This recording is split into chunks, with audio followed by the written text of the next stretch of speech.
Bonjour à toutes et à tous, bienvenue sur ce nouveau webinaire destiné aux prestataires de formation, organismes de formation et CFA.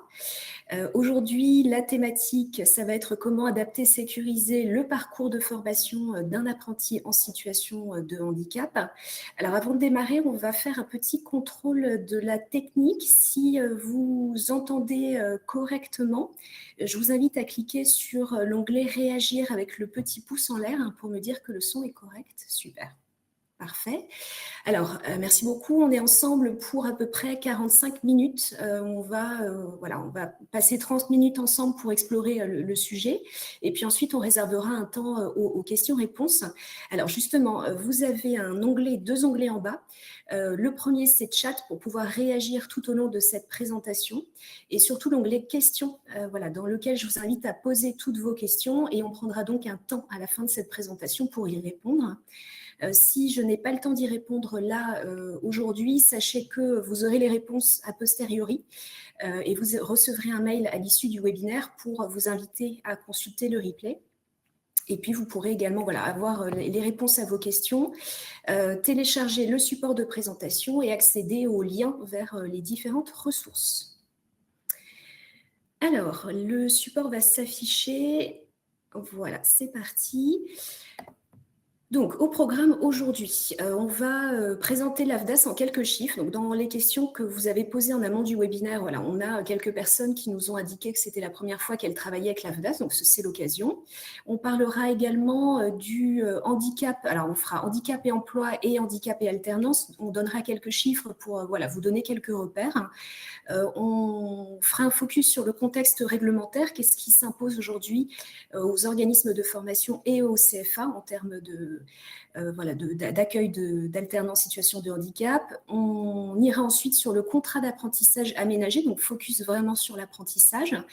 On évoquera également d'autres aides mobilisables, comme la prestation d'appui spécifique, qui n'est pas réservée forcément aux apprentis, mais qui peut concerner des alternants en contrat pro, par exemple. Et puis l'aide à l'adaptation des situations de formation qui, de la même manière, s'adresse aux alternants, pas forcément qu'aux apprentis. Et enfin, on terminera avec les contacts utiles, les prescripteurs, puisque certains et certaines d'entre vous démarrent peut-être sur la fonction de référent handicap en CFA. Et donc, c'est l'occasion d'avoir un aperçu de tous les partenaires qui peuvent vous orienter, répondre à vos questions ou apporter une aide à un moment donné lorsque c'est nécessaire. Voilà. Alors, on démarre sur le périmètre de l'AFDAS. Donc, l'AFDAS, c'est l'OPCO des secteurs de la culture, des industries créatives, des médias, communication, télécommunications, le sport, le tourisme, les loisirs et le divertissement, donc qui réunit 31 branches professionnelles. On accompagne au quotidien un peu plus de 125 000 entreprises qui représentent aujourd'hui un peu plus de 550 000 salariés et plus de 527 000 bénéficiaires particuliers que sont les artistes-auteurs, les intermittents, les journalistes pigistes, les sportifs professionnels et les sportifs de haut niveau. Alors, l'émission de l'AFDAS et d'un OPCO de façon générale, il est à 3 niveaux. Donc, le premier, ça va être sur les observatoires prospectifs des métiers. L'idée, c'est de pouvoir orienter, éclairer les décisions qui sont prises, les politiques emploi-formation auprès des branches professionnelles. L'accompagnement des entreprises et des ayants droit avec les conseillers qui accompagnent au quotidien les entreprises et donc tous les ayants droit de l'AFDAS, et puis la gestion administrative et financière des demandes, donc du dépôt de la demande de prise en charge, l'instruction et puis le règlement des dossiers. Voilà. Alors, quelques chiffres sur l'emploi et le handicap pour vous donner quelques repères. Donc, aujourd'hui, 3,3 millions de personnes sont reconnues en situation de handicap, donc ce qui représente un peu plus de 8% de la population totale des 15-64 ans. Là, on parle des personnes qui ont fait valoir une reconnaissance de leur handicap, mais potentiellement, on a plein d'autres personnes qui ne déclarent pas leur handicap, donc on peut supposer que ce chiffre-là est sous-estimé. Autre chiffre intéressant, c'est de savoir qu'on estime qu'une personne sur deux sera au cours de sa vie en situation de handicap, qu'il soit temporaire ou durable, et 80% de ces handicaps sont invisibles, ce qui rend également difficile la détection pour vous au moment du recrutement de l'alternant et de l'entrée en formation. Sur la population de travailleurs ayant une reconnaissance de leur handicap. Donc, on estime le taux de chômage de cette population-là à 12%, ce qui est presque le double de la population active. Voilà. Donc, il y a des choses qui sont faites, on va dans le bon sens, mais voilà, il reste quand même une part importante de cette population qui aujourd'hui est au chômage. Alors, une bonne nouvelle néanmoins, c'est qu'aujourd'hui, la DARES recense 18 800 apprentis ayant déclaré une situation de handicap, ce qui représente 2% des nouveaux apprentis, mais néanmoins une progression de 18% en un an, ce qui est très encourageant et qui témoigne d'une bonne dynamique. Alors maintenant, un focus sur l'alternance. Donc, au sein de l'AFDAS, là, on est sur le rapport d'activité 2024, on aura le 2025 prochainement. Sur la totalité des contrats alternants engagés, on a 1,15% de ces contrats qui concernent des alternants en situation de handicap. Donc, sachant que les métiers qui sont préparés par ces alternants en priorité concernent l'éducation sportive. Donc là, on va être vraiment sur des métiers qui permettent d'exercer une activité dans le sport, comme le BPGEPS, l'animation dans le tourisme, et puis des certifications plus transverses dans les ressources humaines, le marketing digital et la gestion des organisations. Voilà. Donc, ça veut dire qu'un alternant en situation de handicap, il ne va pas être forcément limité à certains diplômes, certaines certifications. Voilà, puisqu'on a vu que, par exemple, un handicap à 80%, on est sur des handicaps non visibles. Ça veut dire qu'en fait, il n'y a pas de limitation particulière pour ces alternants-là. Voilà. Et puis, les secteurs qui recrutent le plus aujourd'hui d'alternants en situation de handicap, donc on va être sur le sport. Voilà, on a dit l'éducation sportive. On a aussi la moitié des contrats en alternance qui se réalisent dans la branche du sport, donc des employeurs attachés à la branche du sport. On va également les trouver dans les télécoms, ces employeurs qui recrutent des alternants en situation de handicap, la publicité, l'audiovisuel et puis l'hôtellerie de plein air. Alors, il m'a semblé intéressant de faire à ce stade un focus sur l'accessibilité, la compensation, notamment si certains et certaines d'entre vous démarrent sur la fonction de référent handicap. Donc, je reviens là à la loi du 11 février 2005. Vous voyez, ce n'est pas tout nouveau pour l'égalité des droits et des chances, la participation et la citoyenneté des personnes handicapées. Alors, cette loi, elle a pour intérêt principal, déjà d'une part, d'avoir donné une définition au handicap. Alors, cette définition, je vous la donne. Constitue un handicap au sens de la présente loi toute limitation d'activité ou restriction de participation à la vie en société subie dans son environnement par une personne en raison d'une altération substantielle, durable ou définitive d'une ou plusieurs fonctions physiques, sensorielles, mentales, cognitives ou psychiques, d'un polyhandicap ou d'un trouble de santé invalidant. Donc ça vous donne déjà une idée de la notion de handicap qui est quand même assez large. Et puis, deux autres notions intéressantes dans le cadre de cette loi, c'est l'accessibilité. Voilà, aujourd'hui, la société dans son ensemble doit faire en sorte de rendre plus accessible la vie en collectivité. Ça s'applique pour les établissements qui reçoivent du public, les entreprises et donc les organismes de formation et les CFA.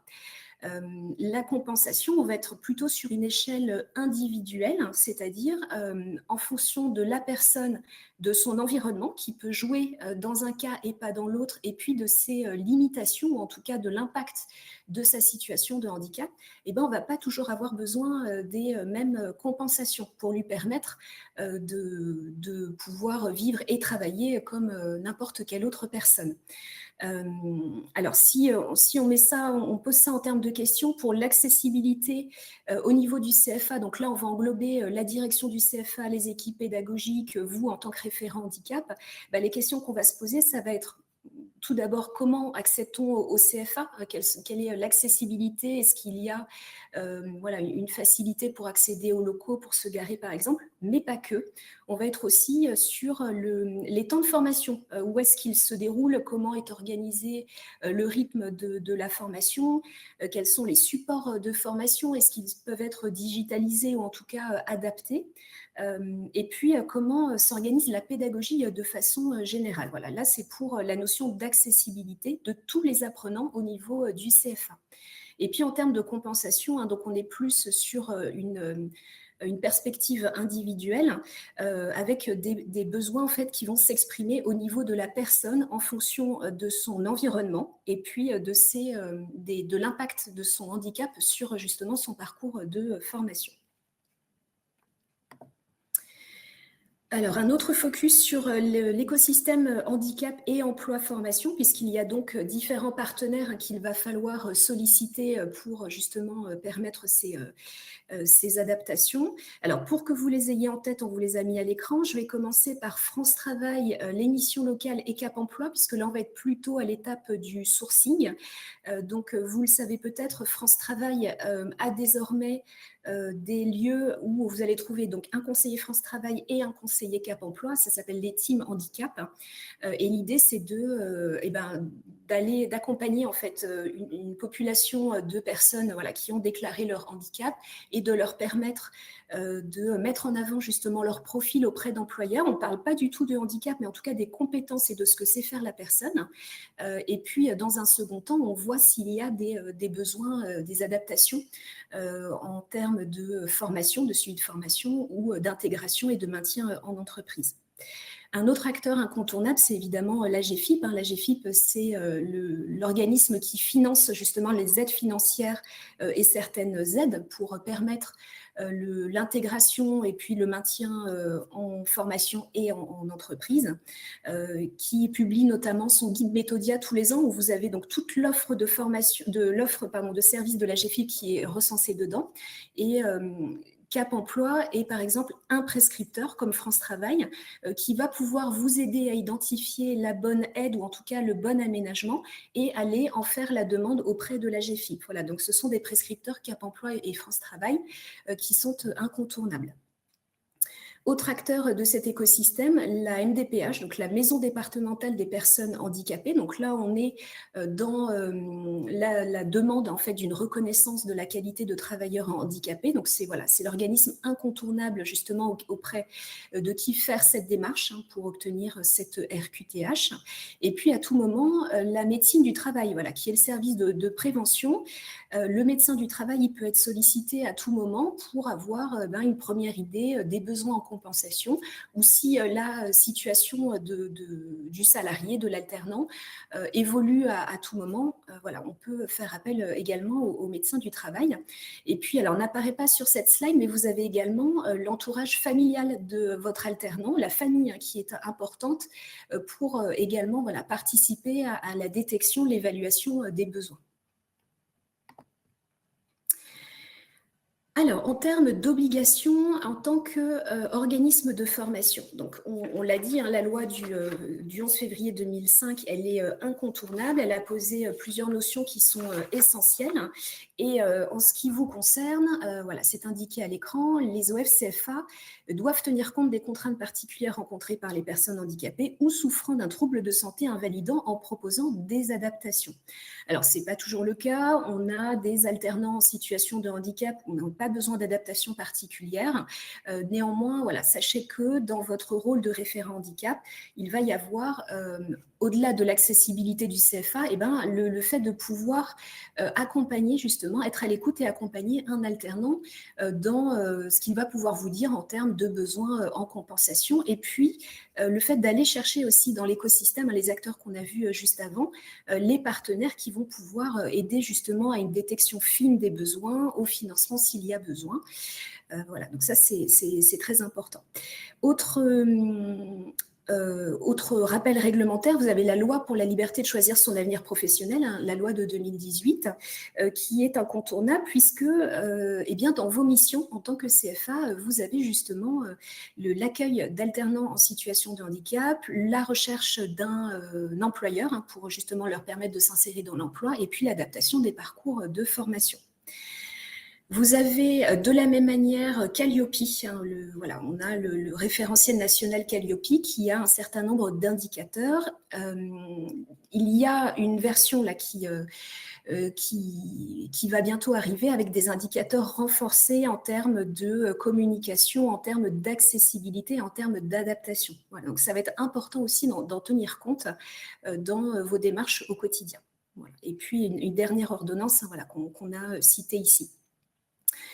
Alors, on parle d'un contexte réglementaire voilà, qui s'impose à vous. Néanmoins, il faut aussi voir qu'au-delà de l'obligation, cette démarche-là d'inclusivité, ça permet à votre CFA de développer sa stratégie handicap, alors CFA ou organisme de formation.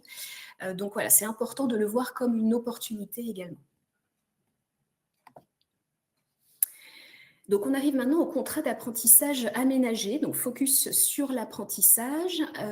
Vous le savez peut-être, le contrat d'apprentissage peut être aménagé pour un apprenti en situation de handicap. Alors, dans les points principaux, on a le déplafonnement de l'âge pour l'entrée en apprentissage.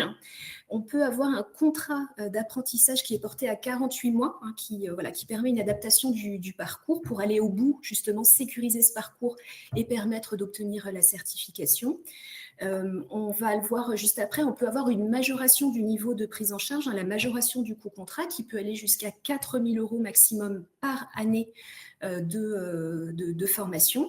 Et puis vous, hein, l'interlocuteur incontournable, c'est le référent handicap du CFA.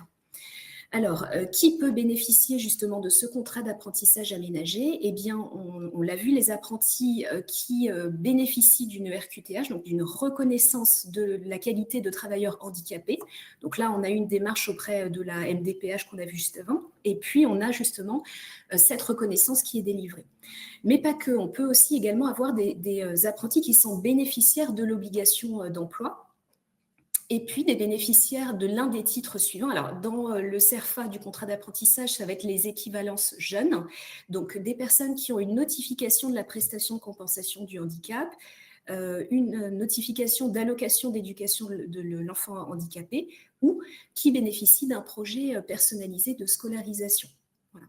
Sur la partie gauche, je vous ai mis un lien intéressant, le guide apprentissage et handicap, qui me semble en tout cas incontournable pour vous en tant que référent handicap en CFA.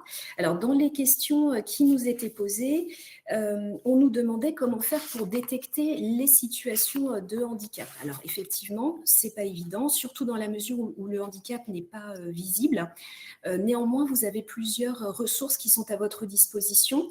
Une première action, ça pourrait être de vous former. Vous avez l'AGEFIP qui propose une plateforme Appui Pro avec des modules, alors elle est gratuite, ouverte à tout le monde, avec des modules de formation sur les différents types de handicap, la population des travailleurs handicapés, qu'est-ce que la reconnaissance administrative du handicap. Voilà, on va trouver des modules sur la compensation, de quoi parle-t-on. Donc ça va être important déjà de vous former et puis ensuite peut-être de sensibiliser le collectif de formation, donc c'est-à-dire les équipes pédagogiques et puis peut-être les autres apprenants hein, qui ont eux-mêmes parfois détecté des situations chez leurs camarades. Donc voilà, pour ça, vous avez également des modules de formation sur Appui Pro. Vous pouvez à tout moment vous sensibiliser vous-même et puis ensuite porter le message auprès de vos collègues au sein du CFA et puis parmi les apprenants. Une autre action, ça va être également de communiquer largement, de faire savoir sur vos documents publicitaires, sur vos plaquettes, sur les salons quand vous êtes présent, de faire savoir que voilà, vous avez un ou une référente handicap dans votre CFA qui est disponible à l'écoute de toute personne qui aurait alors soit déjà une reconnaissance, soit peut-être qui n'aurait pas déclaré ce handicap mais qui souhaiterait le faire parce qu'il y a des besoins en compensation formation, il y a des questions particulières. Donc faites savoir voilà, que vous avez cette personne-là qui est tout à fait à l'écoute et qui est formée pour accompagner les apprenants en situation de handicap. Voilà. Alors, cette majoration du coût contrat, alors qui peut la demander? Eh bien, c'est le référent handicap du CFA. Comment? Au travers d'une évaluation des besoins en compensation. Alors, voilà, on l'a dit, il y a un plafond de 4 000 euros. Pour que vous puissiez la demander, il va falloir évaluer les besoins en compensation. Alors, avant même de parler de surcoût liés à l'adaptation du parcours de formation, parfois il y a des aménagements tout simples. Si on va être sur un alternant, un apprenti qui a une déficience auditive, ça va être peut-être de lui proposer de s'installer bien en face du formateur, ou peut-être de se rapprocher pour voilà, être sûr de bien comprendre toutes les consignes, voilà, tous les contenus qui sont dispensés. Quand on va être sur, par exemple, des troubles 10, ça peut être de s'assurer avec l'alternant, l'apprenti, qu'il y a une bonne compréhension des consignes.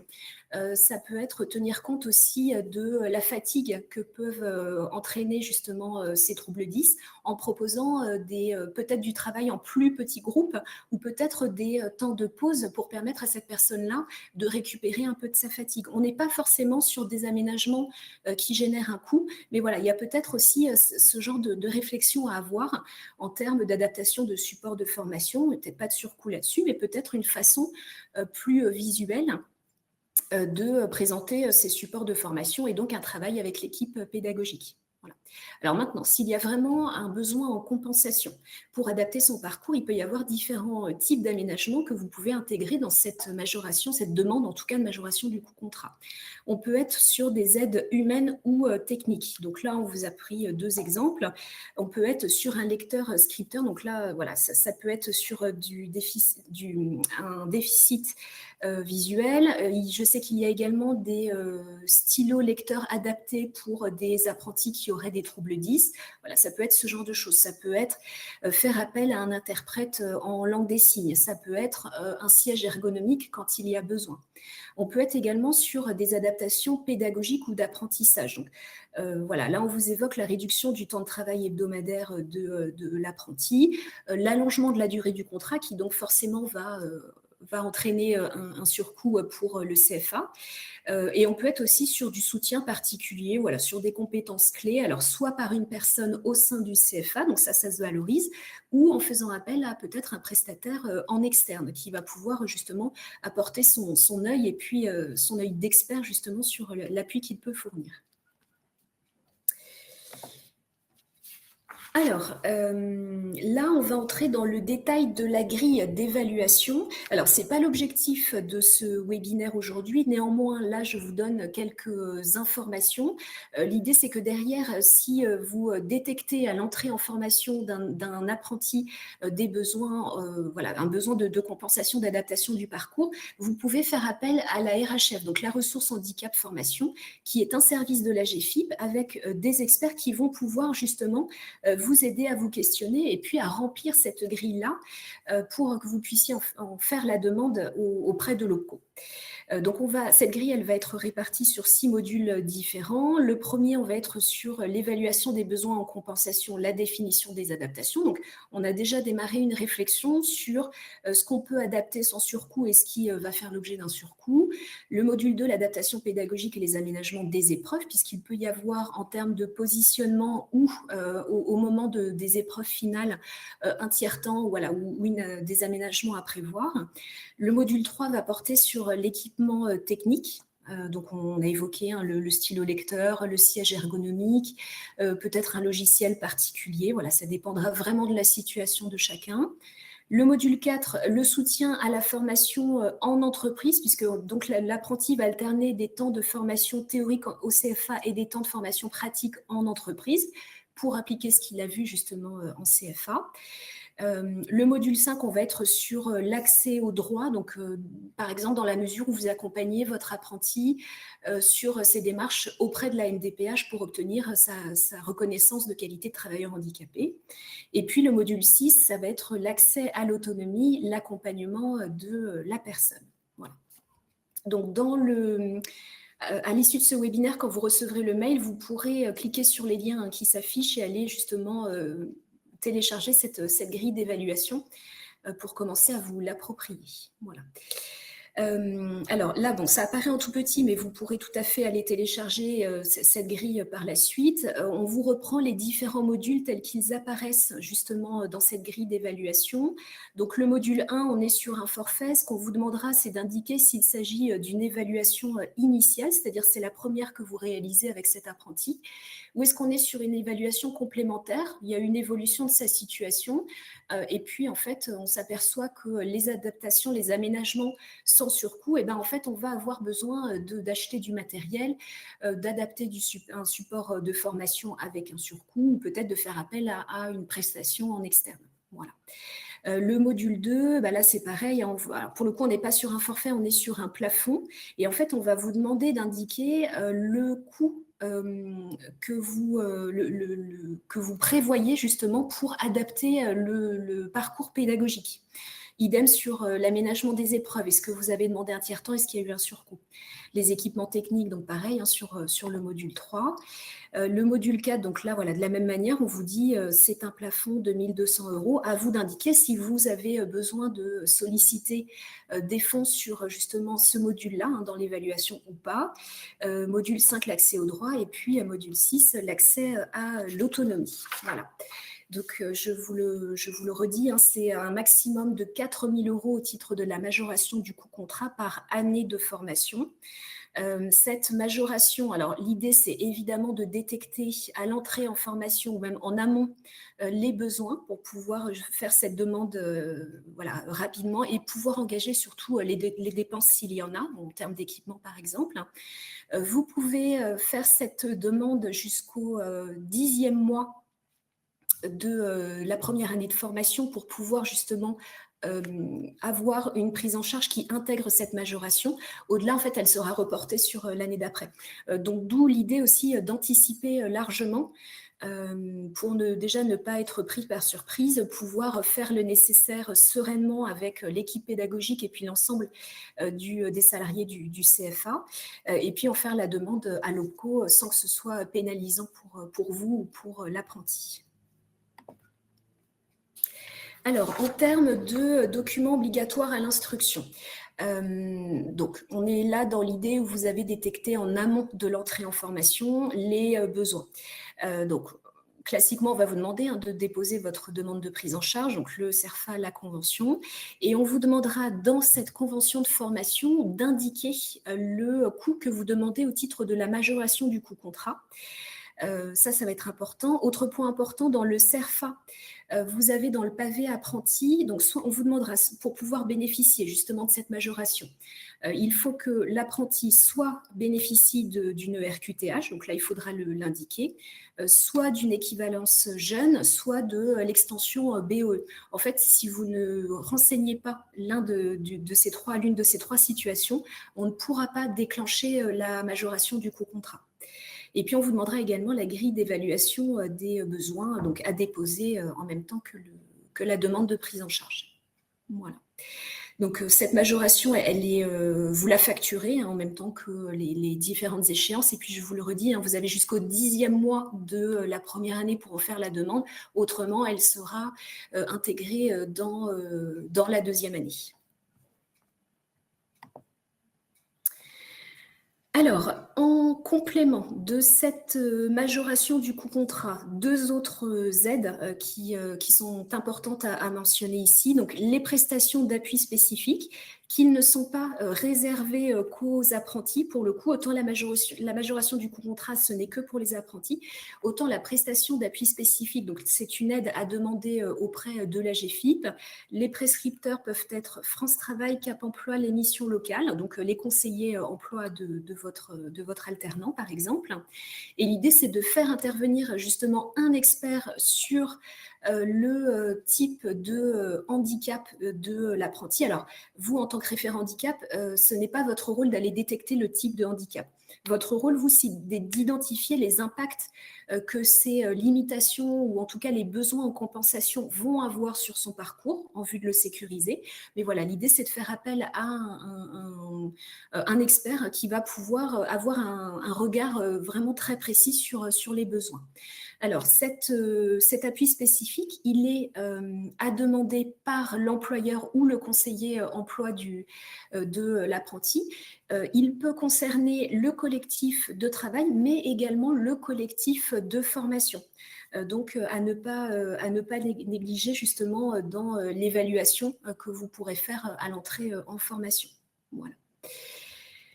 Donc l'objectif, évaluer le besoin en compensation, mettre en œuvre cette compensation en tant que prescripteur et puis sensibiliser le collectif de formation s'il y a besoin. Vous aurez un lien de la même manière pour aller plus loin et en savoir plus sur les prestations d'appui spécifiques. Et puis une deuxième aide, l'aide à l'aménagement des situations de formation. Donc là, on est sur une aide qui peut concerner des apprentis ou pas des personnes en situation en tout cas en contrat d'apprentissage.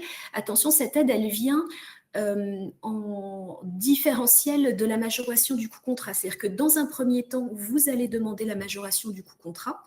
Donc, on peut aller jusqu'à 4 000 €. Et puis, dans la mesure où les adaptations généreraient un surcoût qui va au-delà de 4 000 €, à ce moment-là, vous pouvez mobiliser cette aide à l'aménagement des situations de formation. Voilà. Alors, l'objectif, donc c'est bien l'adaptation pédagogique du parcours pour compenser justement les limitations. Ce qu'on peut intégrer dans cette aide-là, alors qui ne serait pas déjà demandé à l'OPCO. On pourrait être sur d'autres adaptations du rythme, du temps, du contenu, d'autres outils que vous n'auriez pas valorisés dans la majoration. Tout ce qui peut tourner autour de la pédagogie s'il y a du surcoût. Et puis, pour cela, de la même manière, vous pouvez vous appuyer sur les experts de la RHF, la ressource handicap formation, qui peuvent vous orienter justement sur les bonnes aides à mobiliser tout au long du parcours de l'apprenti. Voilà. Et puis donc à solliciter auprès de la GFIP par les référents handicap des CFA. Donc là, on vous remet pour demander justement cette aide-là, qui vient en déduction de ce que vous avez déjà demandé auprès de l'OPCO. Donc, vous avez les documents qui sont indiqués là, donc auprès de la GFIP, la demande d'intervention, le titre du bénéficiaire au titre de l'obligation d'emploi, la grille d'évaluation que vous aurez complétée et qui, vous le voyez, va servir à différents acteurs, le devis que vous aurez établi sur ce que vous allez valoriser dans cette aide-là, le RIB pour le coup de l'OF ou du CFA, les conditions générales en vigueur donc, qui seront assignées, et puis dans la mesure où cette aide-là vous la faites pour un apprenti, on va vous demander le CERFA et puis la facture que vous avez adressée à l'OPCO au titre de la majoration du coût contrat. Voilà. Les contacts utiles et prescripteurs qui peuvent vous aider à tout moment. Évidemment, la RHF, la ressource handicap formation, qui est donc une équipe de la GFIP qui est en contact, qui vient vraiment en expertise auprès des OF et des CFA pour vous accompagner, organiser l'accessibilité. Alors, pas que l'accessibilité, les besoins en compensation, mais l'idée, c'est de travailler avec vous sur différents niveaux. De vous orienter vers les bonnes aides ou en tout cas les bons aménagements. Vous avez Cap Emploi, donc là on est plutôt sur le sourcing, le recrutement, mais aussi l'intégration, le maintien dans l'emploi. Et puis eux en fait sont des prescripteurs et peuvent vous orienter vers d'autres experts quand ils détectent qu'il y a un vrai besoin. Et puis la GFIP, qui est donc le financeur justement de toutes ces aides et ces besoins en compensation, et dont le rôle est de favoriser l'insertion dans l'emploi et le maintien dans l'emploi des personnes en situation de handicap. Voilà, avec différents liens vers justement les annuaires pour pouvoir contacter les conseillers les plus proches de votre territoire. Alors, sachez que la GFIP propose des ressources en accès libre, un autodiag et des ressources qui s'adressent aux entreprises, mais qui finalement peuvent bénéficier plus largement. Donc, n'hésitez pas à aller regarder quelles sont les ressources qu'il propose. C'est toujours intéressant dans la phase de sensibilisation et de communication auprès des entreprises, des employeurs de ces alternants, de ces apprentis. C'est important. Et puis, une dernière slide, restons connectés. Donc, n'hésitez pas à consulter notre site internet avec les actualités sur la rubrique prestataire, les différents webinaires qui s'adressent plutôt aux adhérents, mais également ce cycle de webinaires qui s'adresse aux organismes de formation et au CFA, et puis les informations à tout moment sur nos réseaux sociaux. Je me permets d'afficher 2 liens également qui peuvent être intéressants. Alors, est-ce que je vais pouvoir vous les afficher? Autrement, vous les retrouverez ici. Voilà, je vais pouvoir le faire. Voilà, merci Manon qui est en régie avec moi. Alors là, vous allez retrouver sur ces 2 liens un lien vers la plateforme Appui Pro de la GFIP, dont on a parlé plus tôt, qui va vous permettre de vous sensibiliser, de vous former et de sensibiliser l'équipe pédagogique au sein de votre OF ou de votre CFA. Et puis, autre chose importante, le 23 juin, il y a un webinaire qui est organisé en interopco. Donc, c'est le premier du genre. Et ce webinaire-là, en fait, il va être important puisque là, pour le coup, on va se parler d'accessibilité. Alors, il s'adresse plutôt aux dirigeants de CFA, mais pour le coup, ça peut tout à fait vous intéresser. On va parler d'actualité et d'évolution, notamment avec la nouvelle version de Calliope. Donc, on va passer en détail sur les indicateurs liés à l'accessibilité, la visibilité des démarches et quels sont les impacts pour vos structures. Et puis, on aura également des retours d'expérience de CFA qui se sont déjà engagés dans la démarche et d'autres structures en lien avec les enjeux du handicap. Donc, ça peut être intéressant pour vous d'aller chercher de l'information, de savoir ce qui peut se faire. Donc, n'hésitez pas à vous inscrire pour le 23 juin. Voilà. On arrive au terme de cette présentation. On va passer maintenant aux questions que vous avez pu nous poser. Alors, comme je vous l'ai dit, on va essayer de répondre à un maximum de questions. Si toutefois, je n'ai pas le temps, là, forcément, de vous apporter la réponse, je le ferai à l'issue de ce webinaire. Donc, vous recevrez un mail avec le lien du replay, donc vous aurez accès aux réponses. Vous pourrez télécharger donc, le support de présentation et les différents liens. Je vois que c'est l'objet de la première question. Deuxième question, c'est pareil. Alors, ensuite, j'ai comment faire si un apprenti avec un aménagement ayant droit à une aide humaine et qui ne l'a pas eu, car c'est un bac pro électricité ou c'est un contrôle continu qui correspond à l'examen, que faire? Les aménagements n'ont pas été respectés. Alors là, je vous invite pour le coup à vous rapprocher vraiment de la RHF. Je pense que ce sont les interlocuteurs les plus à même en fait de vous répondre, de vous orienter sur ce sujet-là. Bonjour, j'ai une question concernant Calliope. Allez-vous effectuer un webinaire sur les bonnes pratiques afin de valider son critère? Donc là, pour le coup, n'hésitez pas à vous inscrire sur le webinaire du 23 juin. Il y aura vraiment du détail. Là-dessus, ça vaut le coup pour vous de vous inscrire. J'ai un apprenti qui renonce à faire le dossier MDPH. Quand il a vu le dossier, il a désespéré.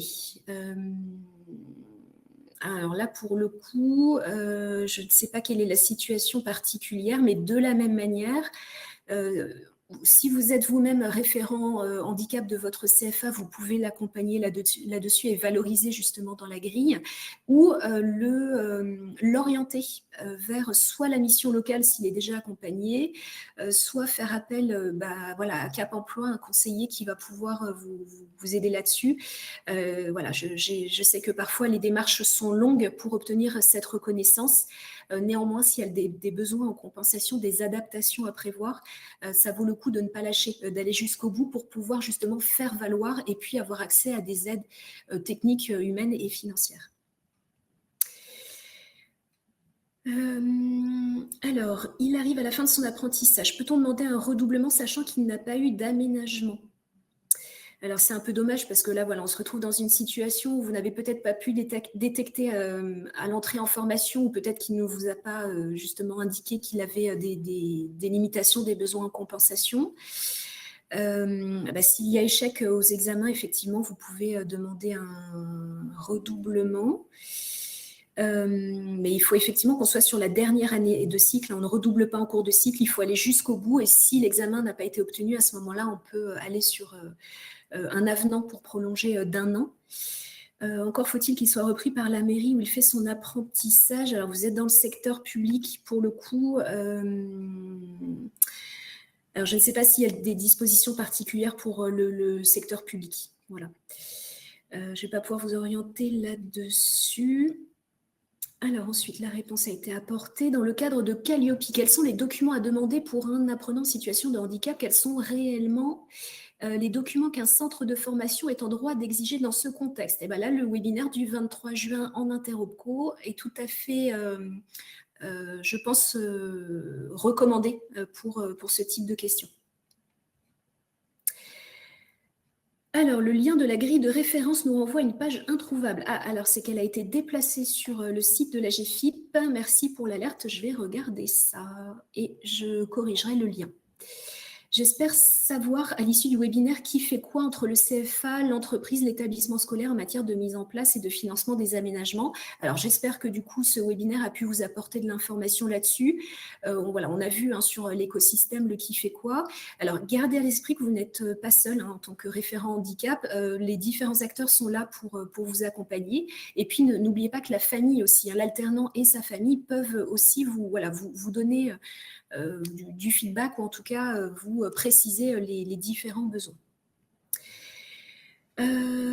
Qui donne l'info sur le bénéficiaire de l'obligation d'emploi, la personne en situation de handicap? Alors là, pour le coup, oui, la source, ça va être effectivement la personne, qui n'est pas forcément toujours bien informée sur ses droits, donc ça vaut le coup aussi de vous renseigner vous-même de votre côté, d'assister à différents webinaires, d'aller regarder sur la plateforme Appui Pro, sur la reconnaissance administrative du handicap, qui est concernée, quels sont les différents types de reconnaissance sur la plateforme Appui Pro. Vous trouverez certainement une information pour répondre précisément à votre question.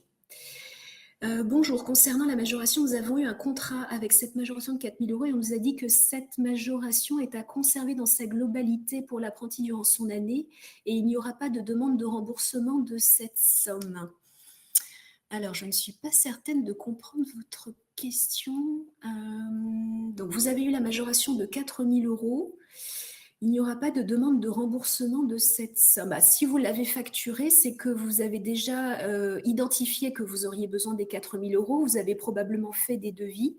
Maintenant, vous facturez en fonction des dépenses que vous avez réalisées. Ces 4 000 € sont provisionnés.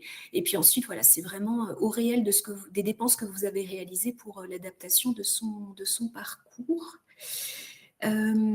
Pour un élève qui était au collège avec un PPS donc scolaire, rentre en CFA en tant qu'apprenti, je ne peux pas prendre en compte cette équivalence. Car c'est sur l'année scolaire où je peux faire valoir des droits jusqu'à l'année civile. Alors là, je pense que pour le coup, il faut faire appel à Cap Emploi pour qu'ils puissent, eux, vous orienter vraiment précisément là-dessus. N'hésitez pas à les solliciter. Si nous n'avons pas consommé la totalité du montant de la majoration pour sa première année, faut-il faire un avenant à la convention pour réduire le montant? Alors, cette aide, elle est provisionnée. Vous allez la facturer en fonction des dépenses qui ont été réalisées. Et gardez à l'esprit que c'est renouvelable de chaque année de formation. Donc, il peut y avoir une série d'aménagements, d'équipements que vous réalisez sur une première année parce que vous avez identifié que c'était les besoins en compensation. Et puis, l'année d'après, il peut y en avoir d'autres. Voilà.